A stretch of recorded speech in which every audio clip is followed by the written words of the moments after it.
কাঁঠাল দানা দিয়ে নিরামিষ মাছ মেশালি চচ্চড়ি। এইভাবে বানিয়ে দেখুন, খুব সুন্দর খেতে হয়।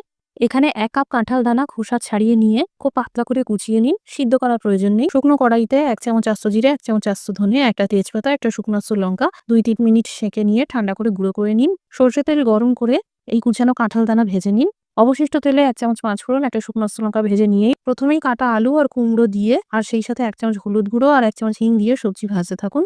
তারপর কেটে রাখা কাঁচকলা আর বরবটি দিয়ে আরো ৩-৪ মিনিট সবজিগুলো ভেজে নিন। মাঝে সামান্য লবণ মিশিয়ে কম আঁচে ঢাকা চাপা দিয়ে রাখুন। এতে সবজি নরম হয়ে যাবে।